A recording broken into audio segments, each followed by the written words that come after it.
Hello साथियों, नमस्कार। आप सभी का स्वागत है विज्ञान विचार के इस चैनल पर। आज हम स्टार्ट करेंगे क्लास 10th के साइंस का सब्जेक्ट और हमारा पहला चैप्टर है रासायनिक समीकरण और अभिक्रियाएं।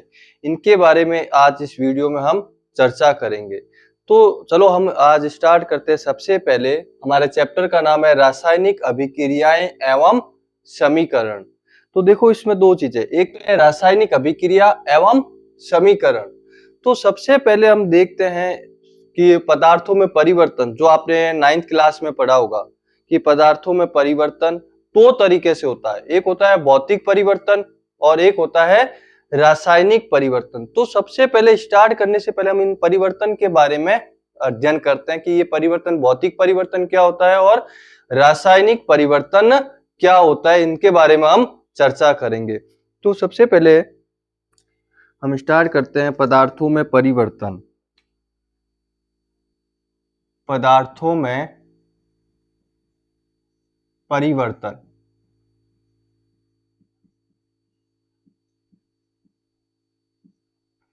तो देखो, पदार्थों में परिवर्तन दो प्रकार से होता है। एक होता है भौतिक परिवर्तन और एक होता है रासायनिक परिवर्तन। यानी कि भौतिक परिवर्तन और एक हमारा होता है रासायनिक परिवर्तन।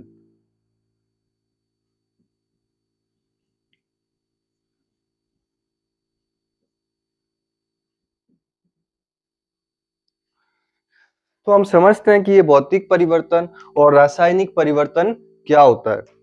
तो सबसे पहले देखो, भौतिक परिवर्तन क्या होता है?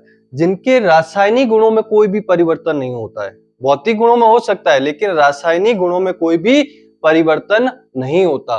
लेकिन जो रासायनिक परिवर्तन होता है, इनके रासायनिक गुणों में क्या होता है? परिवर्तन होता है। हम इसको लिखते हैं, पहले पॉइंट देखिए। इसमें क्या होता है? इनके रासायनिक गुणों में, रासायनिक गुणों में कोई परिवर्तन नहीं, कोई परिवर्तन नहीं नहीं होता है।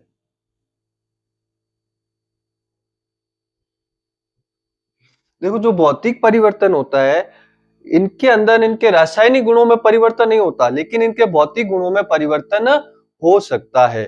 और जो भौतिक परिवर्तन होता है वो कैसा होता है? अस्थायी परिवर्तन होता है, स्थायी नहीं होता है, अस्थायी होता है। तो ये जो भौतिक परिवर्तन होता है, ये कैसा परिवर्तन होता है? अस्थायी परिवर्तन। हम उदाहरण से समझेंगे आगे इसको। अस्थायी परिवर्तन होता है।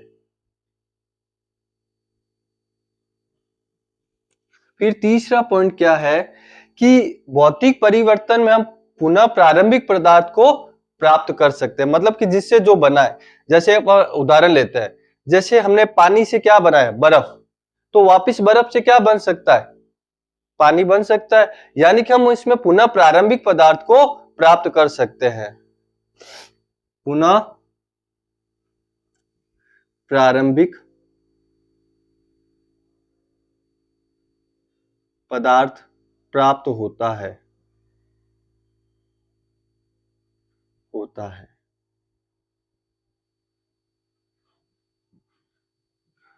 ठीक है। और अगला पॉइंट है, इसमें नया पदार्थ नहीं बनता, नया पदार्थ नहीं बनता, नहीं बनता। तो भौतिक परिवर्तन में कभी भी नया पदार्थ नहीं बनता। जैसे एक उदाहरण से समझते हैं। मान लो मोम है, अगर वो मोम पिघल रहा है तो क्या वो पिघलने के बाद कुछ नया पदार्थ बनेगा? लोहा बनेगा, सोना कुछ बन रहा है? नहीं। वो पिघल रहा है तो पिघलने के बाद भी वो क्या रहेगा? मोम ही रहेगा। तो नया पदार्थ इसके अंदर प्राप्त नहीं होता। देखो, इसमें पहला क्या है? इनके रासायनिक गुणों में कोई भी परिवर्तन नहीं होता है, कोई भी केमिकल चेंजिंग इसके अंदर नहीं होती।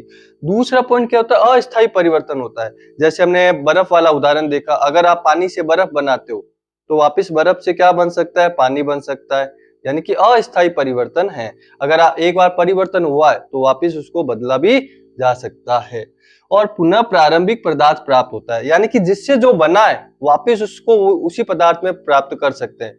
जैसे कि बर्फ से हमने पानी से हमने क्या बनाया, बर्फ, तो वापस बर्फ से क्या बन सकता है, पानी बन सकता है। तो प्रारंभिक पदार्थ कौन था, पानी, और लास्ट वाला कौन था, बर्फ। तो वापिस हम बर्फ से क्या बन गया, पानी, तो हमें क्या प्राप्त हो गया, प्रारंभिक पदार्थ प्राप्त हो गया। और इसमें नया पदार्थ नहीं बनता। कैसे, जैसे बर्फ से आप उदाहरण देखते हैं अपन, उदाहरण से जैसे पानी से क्या बना, बर्फ, तो पानी का सूत्र क्या होता है, H2O, और बर्फ का भी क्या रहेगा, H2O।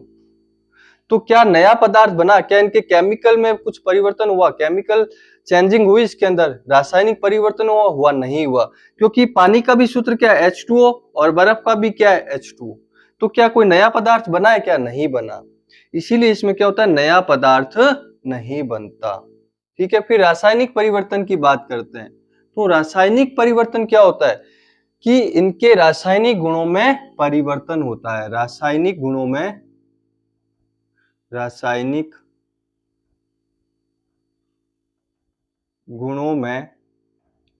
परिवर्तन।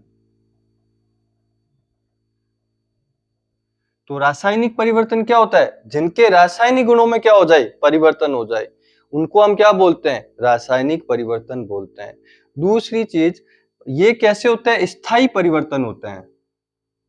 स्थायी परिवर्तन, स्थायी परिवर्तन कैसे, देखो एक चीज जैसे मान लो दूध से दही बनाया, तो क्या वापस दही से दूध बन सकता है क्या, नहीं, अब ये परमानेंट हो गया है ना, तो स्थायी हो गया, इसीलिए इनको क्या बोलते हैं, स्थायी परिवर्तन। ठीक है, तीसरा पॉइंट क्या है, इसी का विपरीत, पुनः प्रारंभिक पदार्थ प्राप्त नहीं होता, पदार्थ प्राप्त नहीं होता।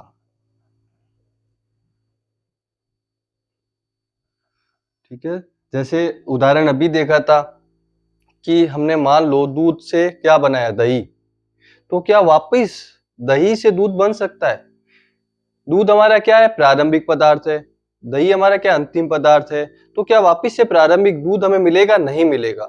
तो इसीलिए ये क्या होता है, इनमें पुनः प्रारंभिक पदार्थ प्राप्त नहीं कर सकते।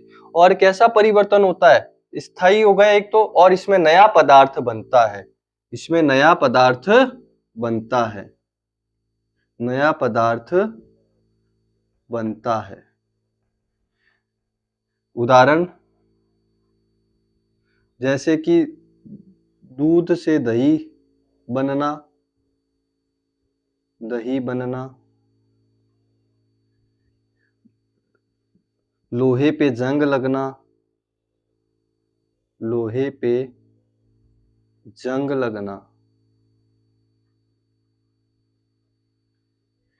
तो देखो ये पॉइंट है, ये दोनों चेंजिंग है हमारे, कौन से, रासायनिक और भौतिक। तो एक बार के लिए आपको देखो, रासायनिक गुणों में अगर परिवर्तन हो रहा है तो कैसा परिवर्तन होगा, रासायनिक परिवर्तन। ये होता है स्थायी परिवर्तन। अभी हमने समझा, अगर आपने एक बार दूध से दही बना दिया तो दही से दूध वापस से नहीं बनेगा, पुनः प्रारंभिक पदार्थ प्राप्त नहीं होता। तो वापिस से दही, दूध से क्या बना, दही, तो वापस दही से दूध नहीं बनेगा, फिर नया पदार्थ बनता है। इसमें अगर आप कोई भी चीज लोगे तो इसमें मान लो दो कोई भी केमिकल लिए, तो आपको दोनों को मिलाओगे तो एक हमें तीसरा नया पदार्थ प्राप्त होता है। तो आप 1 मिनट के लिए इसको देखिए।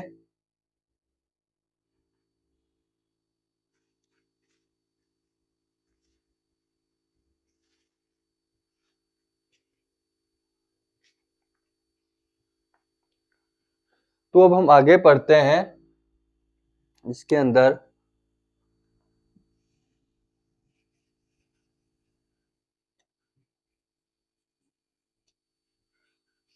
रासायनिक अभिक्रिया, कि रासायनिक अभिक्रिया क्या होती है।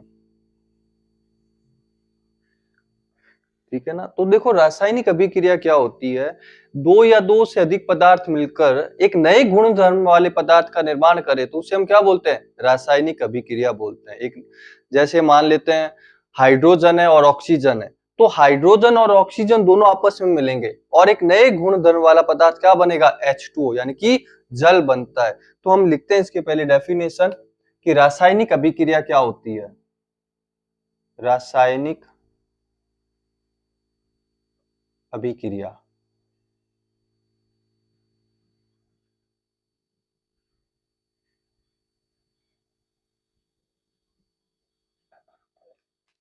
तो देखो रासायनिक अभिक्रिया क्या है, वह अभिक्रिया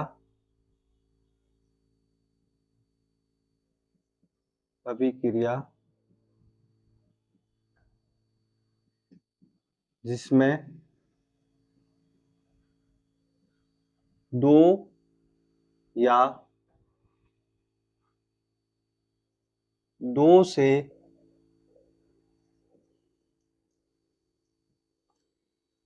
अधिक पदार्थ मिलकर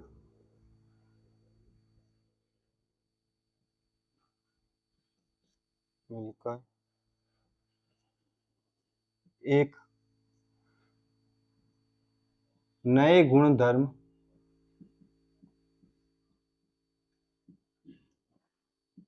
वाले पदार्थ का निर्माण करे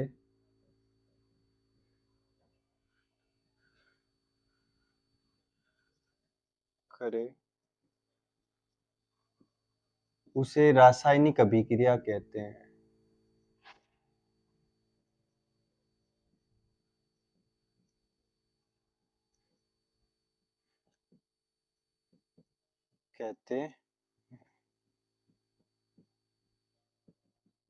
तो देखो क्या हुआ, दो या दो से अधिक कोई भी पदार्थ आपस में मिलेंगे और जो तीसरा पदार्थ बनेगा, उन दोनों के मिलने से जो तीसरा पदार्थ मिलेगा वो नए गुणधर्म वाला होगा और इसी को हम क्या बोलते हैं, रासायनिक अभिक्रिया।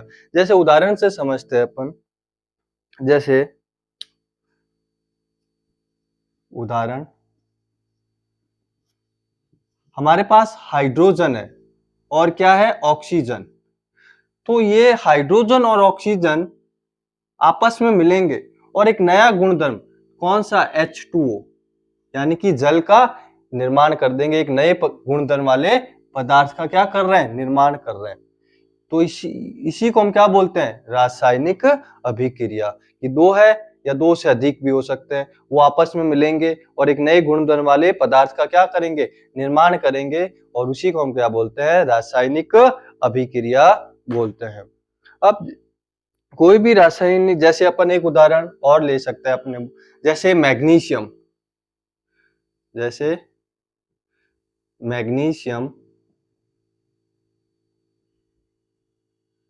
Plus oxygen.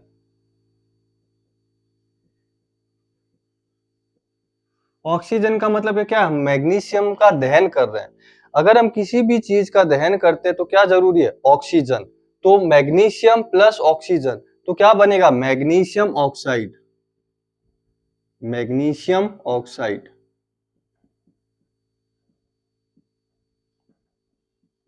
ऑक्साइड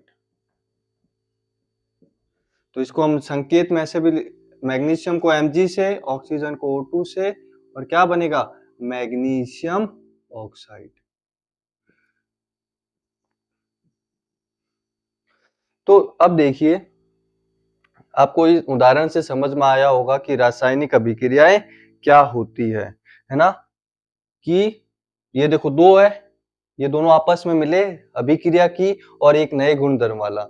ये क्या है, सॉलिड मतलब ठोस है, ये क्या है, गैस। लेकिन ये क्या है, पाउडर, राख है। मैग्नीशियम की, मैग्नीशियम ऑक्साइड क्या है, एक राख, सफेद कलर की, ये क्या है, राख। तो परिभाषा क्या हुई, वह अभिक्रिया जिसमें दो या दो से अधिक पदार्थ मिलकर एक नए गुणधर्म वाले पदार्थ का निर्माण करते हैं, उसे हम रासायनिक अभिक्रिया कहते हैं। अब इसमें एक अपन नोट करके बात लिखते हैं।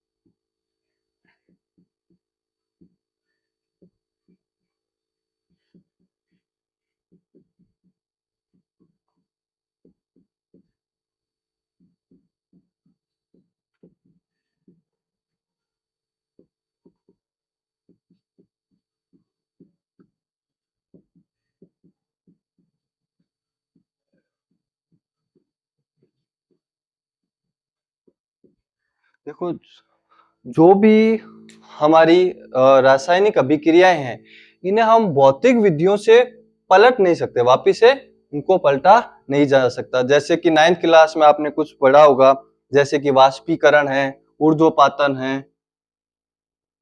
वाष्पीकरण या ऊर्ध्वपातन। कहने का मतलब है हमारी जो भी रासायनिक अभिक्रियाएं हैं, इन अभिक्रियाओं को हम भौतिक विधियों से पलट नहीं सकते। जैसे वाष्पीकरण, ऊर्ध्वपातन, अपकेंद्रीकरण, आसवन विधि, इन विधियों से हम वापस इनको पलट नहीं सकते। तो देखिए 1 मिनट के लिए इसको, फिर हम आगे बढ़ते हैं।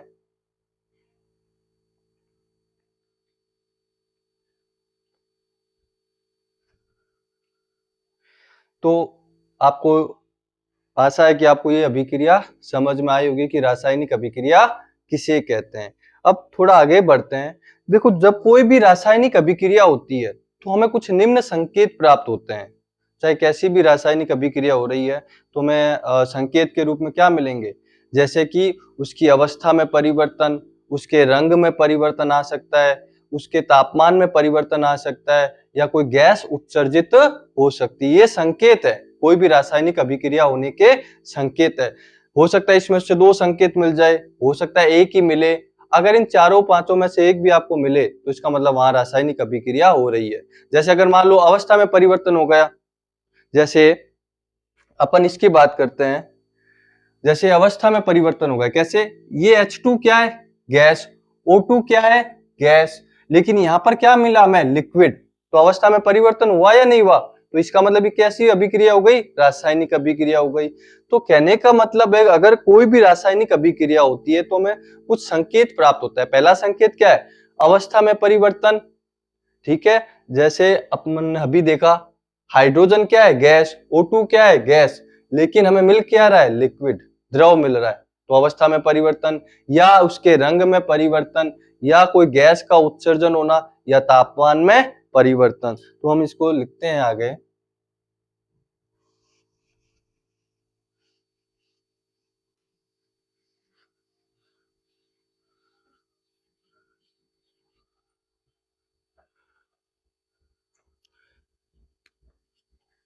रासायनिक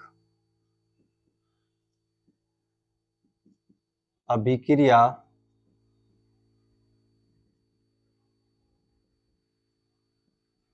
होने पर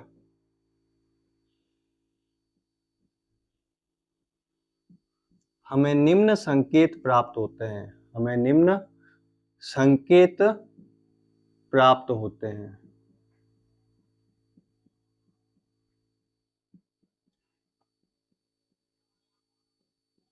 अगर कोई भी रासायनिक अभिक्रिया हो रही है तो हमें निम्न संकेत प्राप्त होता है। पहला संकेत कौन सा है? अवस्था में परिवर्तन। पहला क्या है? अवस्था में परिवर्तन।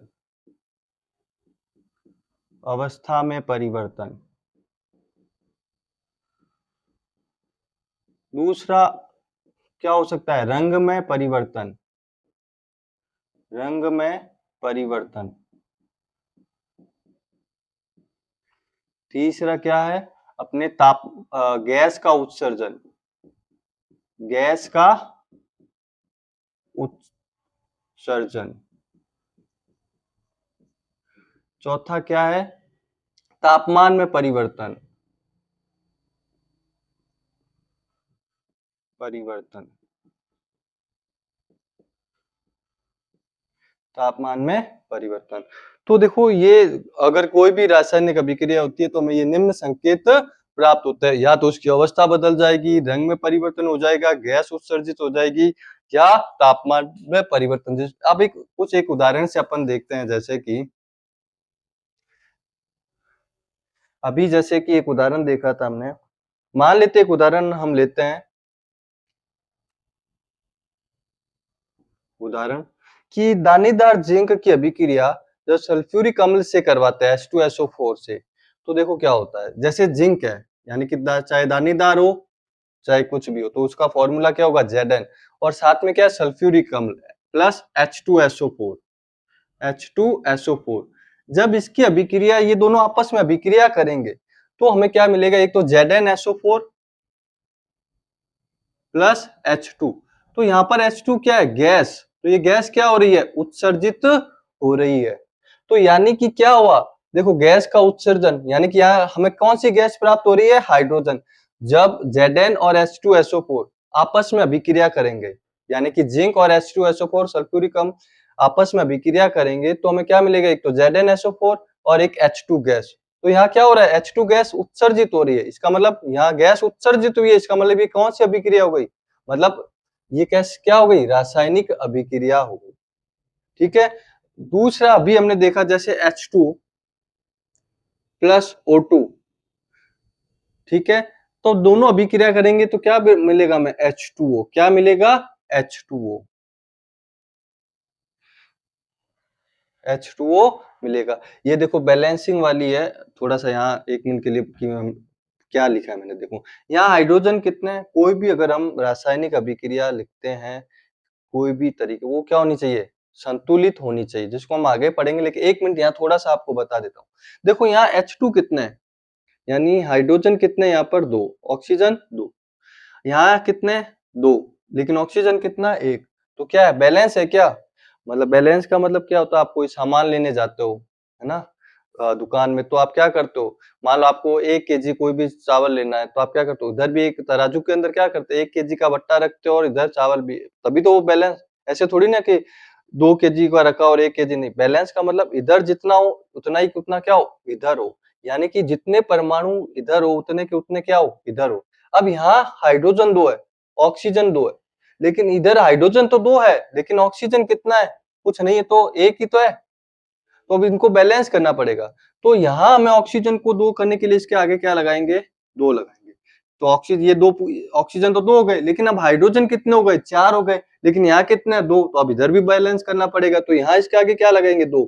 तो 2 और 2, है ना, 2 को 2 से तो कितने हो गए, 4, और यहाँ पे कितने हो गए, 4। यहाँ ऑक्सीजन कितने हैं, 2, तो यहाँ पर भी ऑक्सीजन कितने हो गए, 2 हो गए। तो हमें ऐसे बैलेंस लिखनी पड़ेगी जो हम आगे सीखेंगे। तो ये कुछ उदाहरण है, देखो जैसे इनको समझाने के लिए 2 उदाहरण रखे हमने। जैसे रंग में गैस का उत्सर्जन कैसे हो, यहाँ हाइड्रोजन निकल रही है, इसका मतलब रासायनिक अभिक्रिया हो गई। और यहाँ पर देखो ये इनकी अवस्थाएं अलग थी, गैस थी ये, लेकिन यहाँ क्या है, लिक्विड। हाइड्रोजन भी गैस है, ऑक्सीजन भी गैस है, लेकिन यहाँ पर ये क्या है, लिक्विड है। तो इसकी अवस्था में परिवर्तन हुआ या नहीं, तापमान में परिवर्तन वाले आगे आपको बताएंगे, जैसे कैल्शियम ऑक्साइड वगैरह जो आगे हम देखेंगे, है ना, तो उसमें। तो पहले यहाँ तक आप इसको देखिए, नोट कीजिए।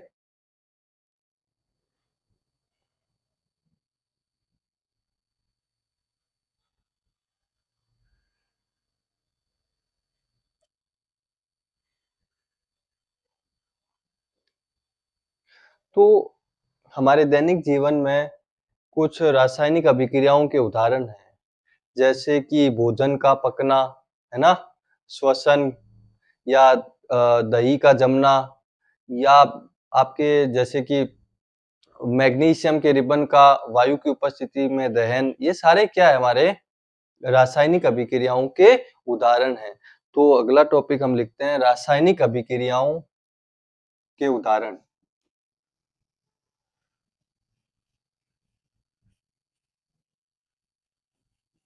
रासायनिक अभिक्रियाओं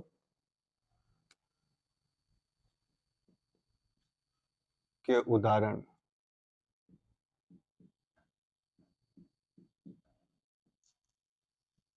तो रासायनिक अभिक्रियाओं के उदाहरण,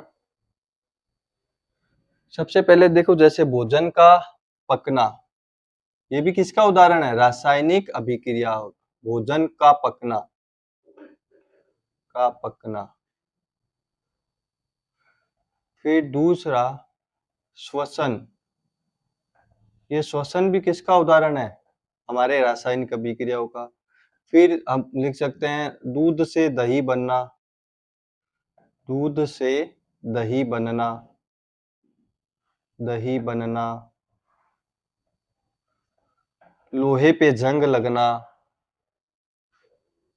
लोहे पे जंग लगना।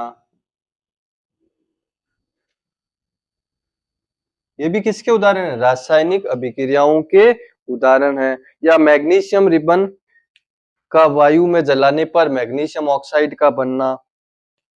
पांचवा भी आप उदाहरण लिख सकते हो कि मैग्नीशियम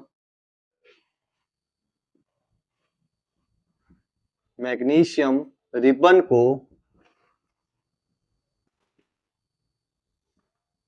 वायु में जलाने पर,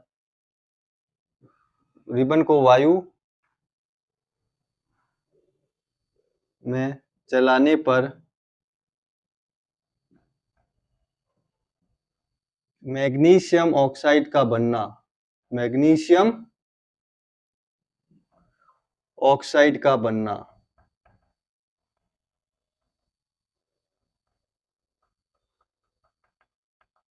तो ये अपने कुछ उदाहरण देखे हैं कि रासायनिक अभिक्रियाओं के क्या क्या उदाहरण हैं, जैसे कि भोजन का पकना, भोजन का पाचन में भी कहीं के लिए जाता है आपके, ये भी कैसा एक रासायनिक अभिक्रिया। जैसे कि आपके दूध से दही बनना, ये भी क्या है, रासायनिक अभिक्रिया का एक उदाहरण है। या लोहे पे जो जंग लगता है वो भी क्या है, रासायनिक अभिक्रिया का उदाहरण। या मैग्नीशियम रिबन को वायु में, अब ये आप कंफ्यूज मत होना कि सर ये क्या लिखा है मैग्नीशियम, अभी हमने उदाहरण देखो, मैग्नीशियम रिबन यानी ये मैग्नीशियम ही तो है, तो क्या लिखा था अभी पीछे उदाहरण, इसको क्या लिखते हैं Mg, किसकी उपस्थिति में जलाते हैं, वायु, तो क्या होगा O2, तो क्या बन जाएगा, मैग्नीशियम ऑक्साइड। अब देखो अभी बोला था समीकरण को कैसे लिखते हैं, संतुलित लिखते हैं, क्या ये संतुलित है क्या, देखो यहाँ मैग्नीशियम एक, यहाँ पर भी एक है, ऑक्सीजन यहाँ कितने हैं, दो, लेकिन यहाँ ऑक्सीजन कितना है, एक, क्या ये संतुलित है, बैलेंस है, ये नहीं है, तो हमें यहाँ दो करने के लिए इसके आगे क्या लगाएंगे, दो लगा देंगे, तो ऑक्सीजन कितने हो गए, दो, लेकिन अब मैग्नीशियम भी कितने हो गए, दो हो गए, क्योंकि देखो ध्यान रखना ये जो आगे लगाते हैं ना वो इसके लिए भी होता है और इसके लिए भी होता है, ये ध्यान में रखना। अब मैग्नीशियम यहाँ हो गए दो, लेकिन यहाँ कितने, एक, तो हम क्या करेंगे, मैग्नीशियम के आगे भी क्या लगा देंगे, दो लगा देंगे, तो ये समीकरण क्या हो गई हमारी, बैलेंस हो गई। तो ये मतलब इसको ऐसे लिख सकते हैं हम इसको, ठीक है। तो देखो ऐसा यहाँ तक आप एक मिनट इसको देखिए, उदाहरण ये हमारे कुछ उदाहरण है रासायनिक अभिक्रियाओं के, इसको देखिए। चलो वापिस, चलो अब हमारे पास देखो एक प्रश्न है कि मैग्नीशियम रिबन को दहन से पहले रेगमाल से साफ क्यों किया जाता है, यानी कि आपने हमारे पास जो मैग्नीशियम रिबन है जब हम उसका दहन करते हैं तो उसको पहले साफ क्यों किया जाता है, तो देखो सिंपल सा आंसर है इसका कि जो मैग्नीशियम होता है उस पर कुछ अशुद्धियां आ जाती है, उन अशुद्धियों को दूर करने के लिए, क्यों अशुद्धियों को दूर क्यों किया जाता है, ताकि हमारा जो मैग्नीशियम का रिबन है वो अच्छे से जल सके, इसीलिए उसको साफ किया जाता है। तो आंसर क्या होगा, देखो कि मैग्नीशियम के रिबन को दहन से पहले रेगमाल से साफ किया जाता है, क्योंकि मैग्नीशियम पर कई अशुद्धियां होती है जो इसके दहन में बाधा उत्पन्न करती है, इसलिए इसे साफ किया जाता है। सिंपल सा इसका आंसर है। अगर आपसे मान लो पूछे प्रश्न बोर्ड के अंदर भी कि भाई मैग्नीशियम रिबन को साफ क्यों किया जाता है रेगमाल से, तो सिंपल सा क्या लिखोगे कि मैग्नीशियम के रिबन पर अशुद्धियां होती है और वह अशुद्धियां उसको जलाने में बाधा उत्पन्न करती है, उन बाधा को दूर करने के लिए ही हम इसको साफ करते हैं रेगमाल से। तो इसके नीचे आप समीकरण, मैग्नीशियम अगर हम अभी समझा, अगर किसी भी चीज का दहन है तो किसकी प्रेजेंस में हो रहा है, ऑक्सीजन, तो O2, और क्या बनेगा, मैग्नीशियम ऑक्साइड। ये जो मैग्नीशियम ऑक्साइड होता है ये सफेद रंग का आपका पाउडर यानी कि सफेद रंग की एक राख होती है। तो अब हम आगे इस टॉपिक को बढ़ाते हैं। अब हमारा देखो अभी हमने पढ़ा रासायनिक अभिक्रिया, अब हम पढ़ेंगे रासायनिक समीकरण। तो सिंपल सा पहले हम देखते हैं कि ये रासायनिक समीकरण होती क्या है। देखो यहां देखें, हमने ये जो अभिक्रिया लिखी है तो इनको ऐसे लिखना ही, इस तरीके से लिखना ही, जैसे मैग्नीशियम प्लस O2 और तीर का निशान, और इसको ऐसा लिखना ही क्या कहलाता है, रासायनिक समीकरण कहलाती है। कि रासायनिक समीकरण क्या होता है, आपकी कोई भी अभिक्रिया, उस अभिक्रिया को ऐसे लिखने का जो तरीका होता है उस तरीके को हम क्या बोलते हैं, रासायनिक समीकरण। तो सिंपल सा क्या बोल सकते हैं कि रासायनिक समीकरण किसे कहते हैं, कि आपके कोई भी अभिक्रिया में आपके चाहे अभिकारक हो या उत्पाद हो, उनको प्रतीकों या सूत्रों के रूप में लिखना क्या कहलाता है, रासायनिक समीकरण कहलाता है। तो पहले अपन देखो इसको लिखते हैं फिर समझते हैं कि रासायनिक समीकरण क्या होती है।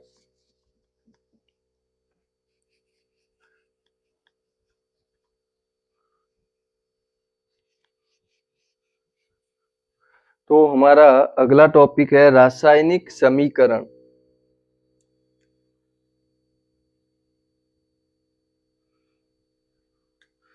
रासायनिक समीकरण।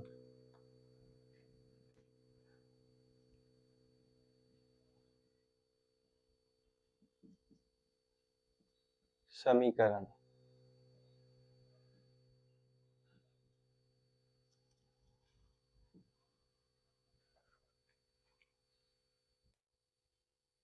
तो क्या होता है, देखो पहले लिखते हैं फिर समझते हैं। किसी भी रासायनिक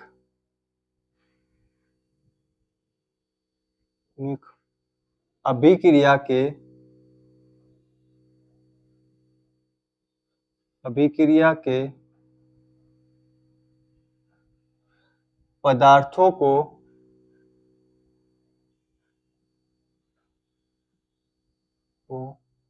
उनके प्रतीकों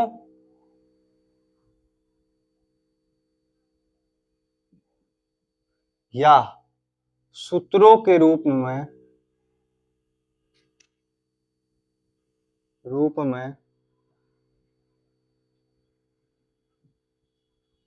लिखना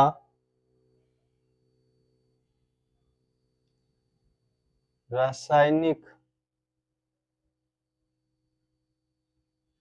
समीकरण कहलाता है।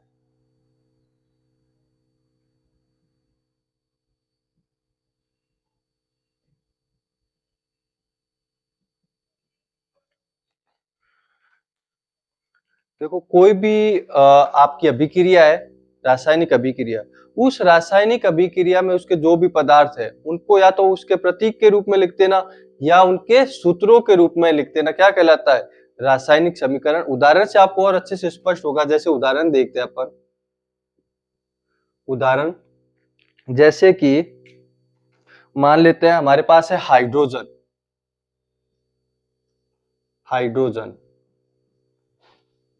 फिर क्या है, प्लस ऑक्सीजन।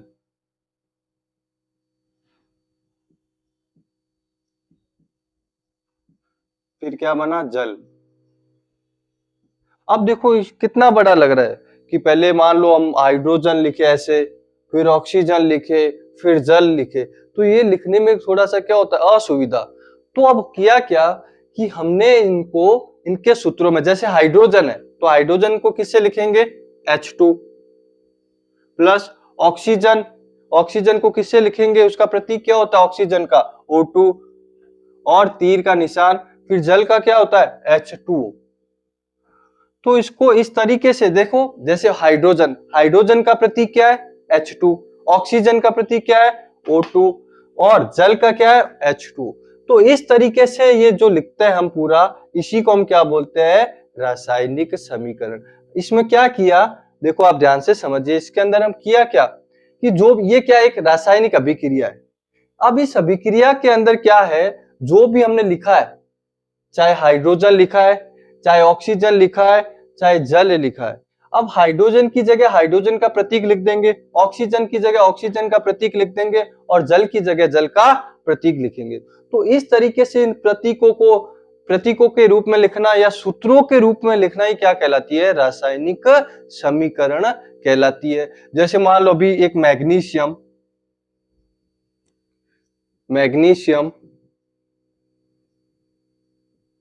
प्लस ऑक्सीजन, और क्या हो जाएगा, मैग्नीशियम ऑक्साइड।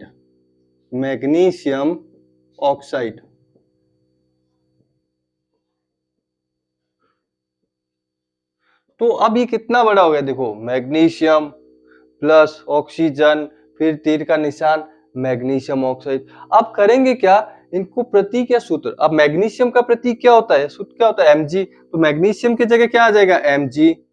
प्लस ऑक्सीजन की जगह क्या होता है, O2 और तीर करने, और मैग्नीशियम ऑक्साइड की जगह आएगा MgO। तो हमने इनको प्रतीकों के रूप में ऐसे लिख दिया, और इसी तरह से लिखना क्या कहलाता है, रासायनिक समीकरण। अब आप एक और दे सकते हैं, जैसे उदाहरण हम यहां लिख लेते हैं एक और, कोयले का, जैसे कार्बन प्लस ऑक्सीजन, तो क्या बना? Carbon dioxide. क्या बना? Carbon dioxide.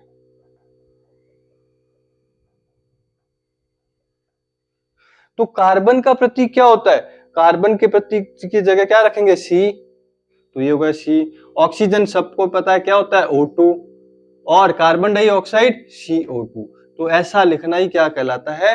रासायनिक समीकरण कहलाता है। कोई भी आपके पास रासायनिक अभिक्रिया है, उस अभिक्रिया के पदार्थों को उनको प्रतीकों के रूप में लिख देना, जैसे हमने यहाँ लिखे हैं H2 + O2 H2O, इस तरीके से लिखना ही क्या कहलाता है? हमारा रासायनिक समीकरण कहलाता है। अब इसको हम आगे देखते हैं, जैसे कि हमारे कुछ रासायनिक समीकरण को लिखने का तरीका। पहले आप इतना देखिए, फिर हम आगे देखते हैं।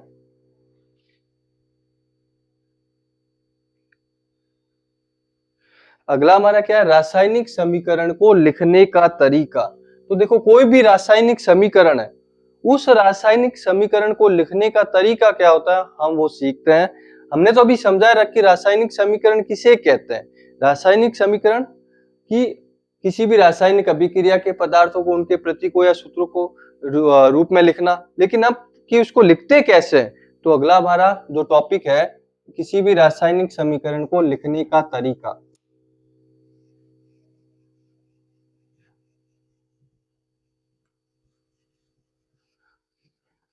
रासायनिक समीकरण को लिखने का तरीका।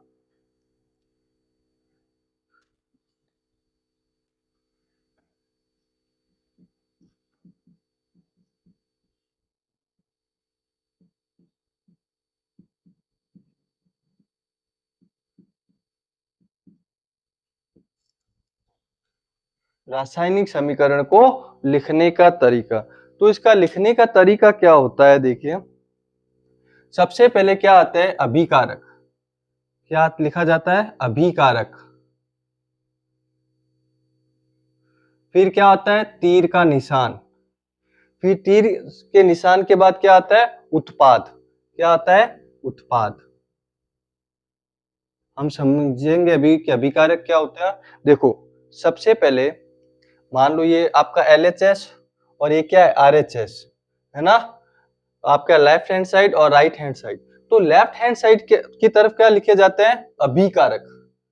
समझेंगे ये अभिकारक उत्पाद क्या होता है, लेकिन एक मिनट के लिए समझिए कि आपके जो LHS है, यानी कि लेफ्ट हैंड साइड, बाई तरफ हमेशा क्या लिखे जाते हैं? अभिकारक।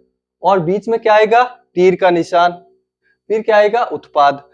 देखो कैसे, अभी समझ, एक उदाहरण से फिर हम इसको परिभाषा से और समझेंगे। जैसे हम एक उदाहरण देखते हैं। ये क्या हो गया आपका?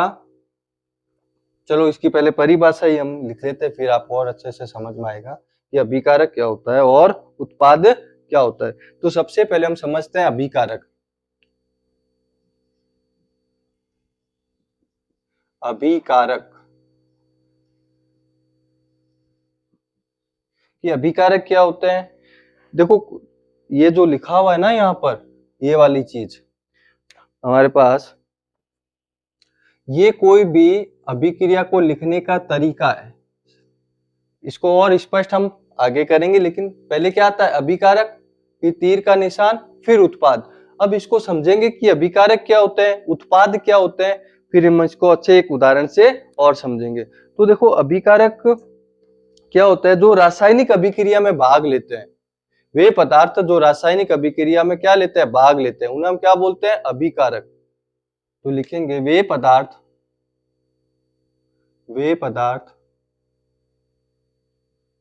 जो रासायनिक अभिक्रिया में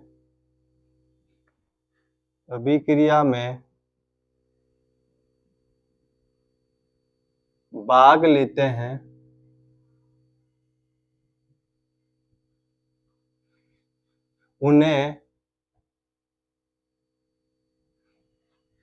उन्हें अभिकारक कहते हैं। उन्हें अभिकारक कहते हैं। और ये सदैव तीर के बाईं तरफ लिखे जाते हैं, बाईं तरफ लिखे जाते हैं।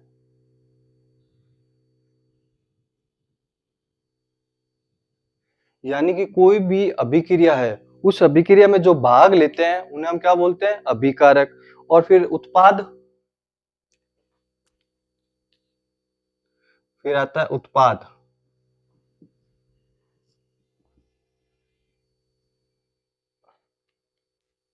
तो उत्पाद क्या हो गए? वे पदार्थ, वे पदार्थ जो रासायनिक अभिक्रिया के दौरान बनते हैं, क्रिया के परिणाम स्वरूप बनते हैं, या दौरान बनते, कुछ भी परिणाम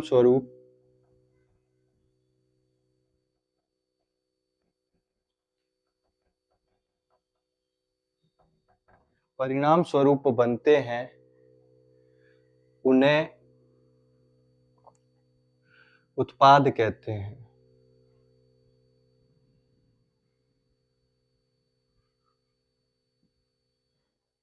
उन्हें उत्पाद कहते हैं। जैसे कि मान लेते, एक उदाहरण लेते हैं कि हमने नींबू पानी बनाया, मान लेते हैं। तो आपने एक उदाहरण, जैसे जल प्लस नींबू, क्या बना हमारा? नींबू पानी, मान लेते हैं एक मिनट के लिए। तो देखो, ये जो जल और नींबू है, ये हमारे क्या है? अभिकारक। ये तो क्या हो गए? अभिकारक। जल और नींबू क्या हो गए? अभिकारक, अभिकारक। और ये जो नींबू पानी है, ये हमारा क्या हो गया? उत्पाद। क्या हो गया? उत्पाद। ये बन गया उत्पाद। देखो, अभिकारक, इन दोनों के बीच में क्या हुई? अभिक्रिया। इनके अभिक्रिया के फल स्वरूप हमारे पास एक नया उत्पाद बना। क्या बना? नींबू पानी। तो ये क्या हो जाएगा? हमारा उत्पाद।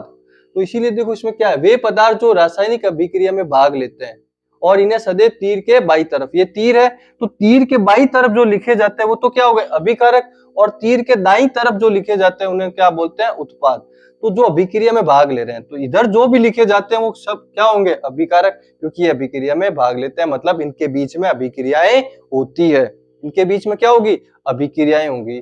और इनकी अभिक्रियाओं के फलस्वरूप एक नई पदार्थ बनेगा, उसे हम क्या बोलेंगे? उत्पाद। यानी कि कोई भी नई चीज बनेगी, अभिकारकों के बीच में अभिक्रिया हुई, उनकी अभिक्रिया के फलस्वरूप एक नया चीज बना, नींबू पानी। तो ये क्या बन गया हमारा? एक उत्पाद। जैसे कि उदाहरण अपन देखते हैं, उदाहरण में H2 प्लस O2, ठीक है, तो क्या बना? H2O। तो ये जो H2O है, ये तो क्या है? हमारे अभिकारक। ये तो क्या हो गए? अभिकारक। और इनकी अभिक्रिया से जो एक नया पदार्थ बना, जो नई चीज बनी, वो क्या हो जाएगा? उत्पाद। ये रासायनिक अभिक्रिया के दौरान बनते हैं।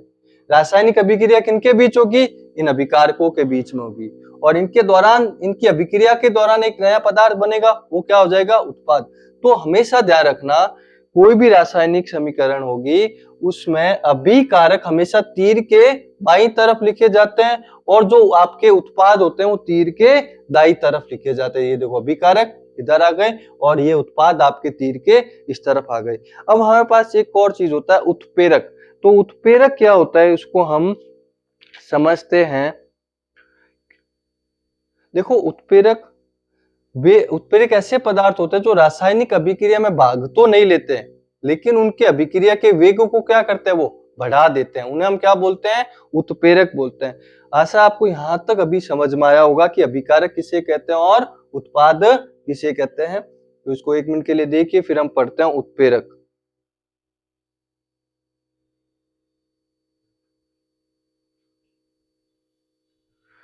तो अगला हमारा है उत्प्रेरक।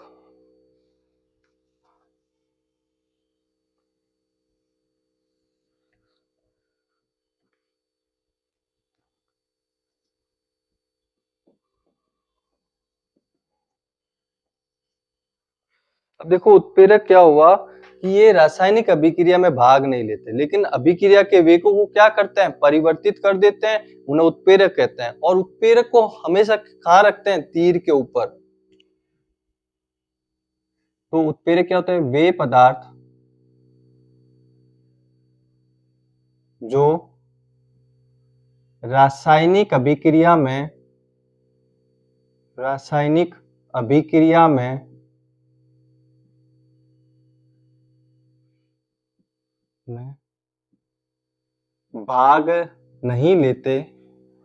भाग नहीं लेते परंतु अभिक्रिया के वेग को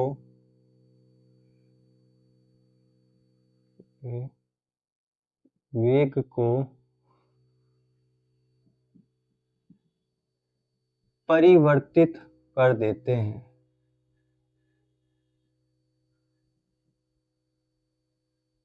उत्प्रेरक कहलाते हैं।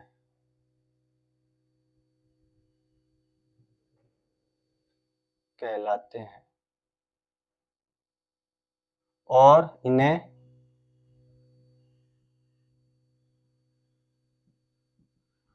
तीर के ऊपर लिखा जाता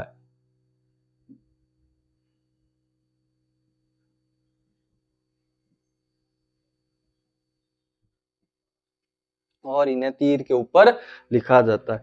मतलब उत्प्रेरक क्या होता है, जो अभिक्रिया में भाग नहीं लेते, सिर्फ क्या करते हैं, उसके वेग में परिवर्तन। और तीर के ऊपर कैसे, देखो जैसे अभिकारक है, ठीक है, अभिकारक, फिर तीर का निशान, फिर उत्पाद। अब देखो कोई भी हम उत्प्रेरक मिलाते हैं, तो अगर मिलाया है और अगर हमें पता करना कि कहाँ, तो कहाँ लिखेंगे, इस तीर के ऊपर। जो भी उत्प्रेरक हमने मिलाया है उसको इस तीर के ऊपर लिखेंगे, यहाँ पर, यहाँ लिख देंगे तीर के ऊपर उत्प्रेरक।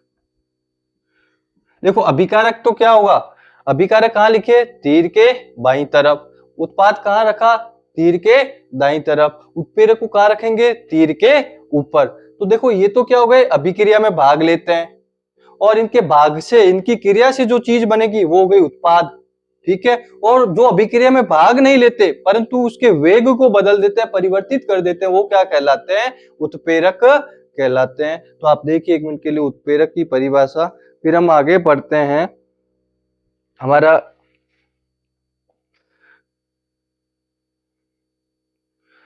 अब देखो, अगर अभिकारक दो या दो से अधिक हो, अभिकारक या उत्पाद दो या दो से अधिक हो, तो उनके बीच में एक प्लस का या योग का चिन्ह लगाते हैं। जैसे उदाहरण देखो, ये क्या है, अभिकारक दो है, तो इसके बीच में किसका चिन्ह लगा दिया, प्लस। अगर यहाँ पर एक है तो कुछ नहीं, अगर दो से ज्यादा होंगे, दो होंगे या दो से ज्यादा होंगे, तो हम किसका चिन्ह लगाएंगे, आपके प्लस का यानी कि योग का चिन्ह लगाएंगे। तो अगला पॉइंट लिखते हैं हम।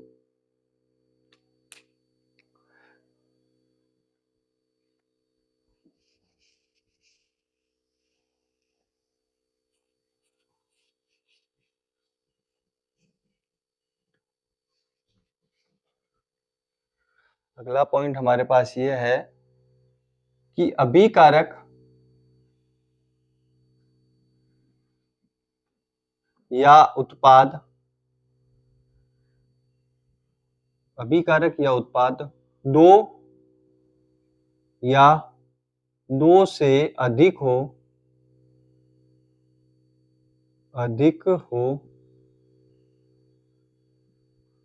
तो उनके बीच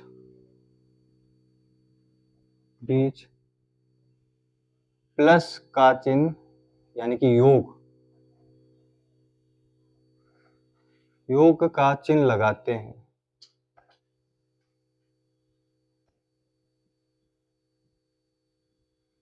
उदाहरण देखिए कैसे, जैसे मान लो मैग्नीशियम प्लस O2, तो क्या है, देखो अभिकारक कितने, दो है, तो इसके बीच में कौन सा चिन्ह आ गया, प्लस का, तो क्या बन गया, MgO, मैग्नीशियम ऑक्साइड।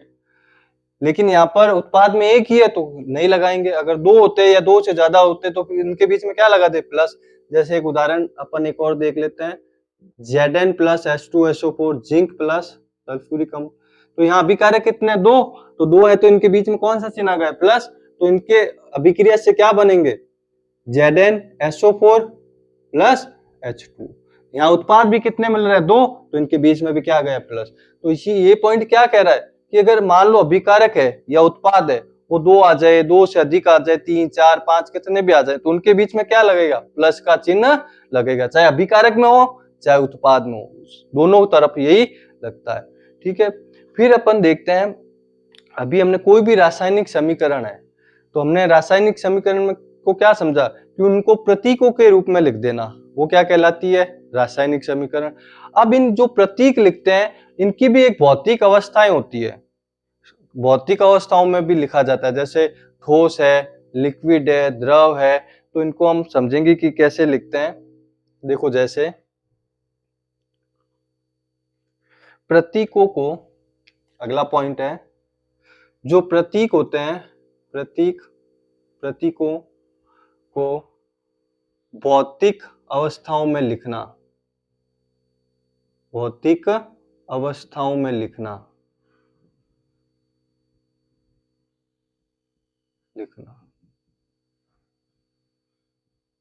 देखो, हम जो भी रासायनिक समीकरण लिखते हैं उसमें जो भी प्रतीक है उनकी हम भौतिक अवस्थाएं लिख देते हैं। अगर सॉलिड है तो S लगा देते हैं, लिक्विड है तो L लगा देते हैं, गैस है तो G लगा देते हैं, और अगर आपका एक्वस है यानी कि जलीय विलयन है तो AQ लिख देते हैं। देखो कैसे अवस्थाएं, देखो अवस्थाएं कौन कौन सी है अपने पास? अवस्थाएं, भौतिक अवस्थाएं, इसको पूरा लिख लीजिए, भौतिक अवस्थाएं। तो सबसे पहले देखो, जैसे कि ठोस है ना, अगर मान लेते हैं ठोस है तो ठोस के लिए हम क्या यूज करेंगे? S। सॉलिड होता है S, ठीक है ना, ठोस के लिए क्या यूज करेंगे? S। और अगर द्रव है, लिक्विड है, तो उसके लिए हम क्या यूज करेंगे? L। और अगर गैस है, गैस, तो उसके लिए हम क्या यूज करेंगे? G। और अगर मान लो जलीय विलयन है, अगर क्या है? जलीय विलयन, तो जलीय विलयन के लिए हम क्या यूज करेंगे? AQ, aqueous, AQ। जलीय विलयन के लिए क्या यूज करेंगे? एक्वस। अब एक उदाहरण से समझेंगे कि क्या होता है। देखो, अगर मान लेते हैं ठोस है तो उसके लिए S का, अगर द्रव है तो L का, और गैस है तो G, और जलीय विलयन है तो एक्वस। जलीय विलयन मतलब क्या? वो जल में घुला हुआ है, ऐसे समझिए, जल के अंदर है वो, तो जलीय विलयन के लिए AQ यूज करेंगे। तो उदाहरण देखते हैं एक इसका, कि जो भी प्रतीक है, जैसे हम उदाहरण लेते हैं H2 plus O2, H2 plus O2, फिर क्या बना? H2O। ये अब यहां पर देखो हमने क्या कहा कि जो भी प्रतीक है उन प्रतीकों को क्या लिखना? भौतिक अवस्थाओं में लिखना। भौतिक अवस्थाएं कौन सी है? ठोस है। तो अब आप बताओ, H2 क्या है? गैस, तो इसके ब्रैकेट में इसके आगे क्या लिख देंगे? गैस है तो किससे लिख देंगे? G। O2 क्या है? गैस, तो इसके लिए भी क्या लिख देंगे हम? G। ठीक है, फिर H2O क्या है? लिक्विड, तो इसके ब्रैकेट में क्या लिख देंगे? L। तो क्या रख देंगे? L। तो ये क्या है? गैस है तो G, और अगर O2 क्या है? गैस है तो G, और H2 क्या है? तो आपके लिक्विड। अब अगर मान लो सॉलिड होता, जैसे मैग्नीशियम प्लस O2 और मैग्नीशियम ऑक्साइड। अब ये मैग्नीशियम क्या है? सॉलिड, तो ब्रैकेट में क्योंकि रिबन जो भी जलाते हैं वो सॉलिड ही है तो S। O2 क्या है? गैस, तो क्या रख देंगे? G। और मैग्नीशियम ऑक्साइड क्या है? सॉलिड, तो ब्रैकेट में क्या रख देंगे? S। तो ये जो भी प्रतीक हम लिखते हैं उनकी भौतिक अवस्थाएं ऐसे दर्शाते हैं। अगर जलीय विलयन होता तो जलीय विलयन के हम लिए क्या यूज करते हैं? एक्वस यूज करते हैं। जलीय विलयन के लिए क्या यूज करते हैं? एक्वस यूज करते हैं। तो आज के लिए इतना ही, धन्यवाद। तब तक आप जुड़े रहिए विज्ञान विचार के इस चैनल के साथ, और अगला हम जो पार्ट है वो लेके आएंगे नेक्स्ट वीडियो के अंदर।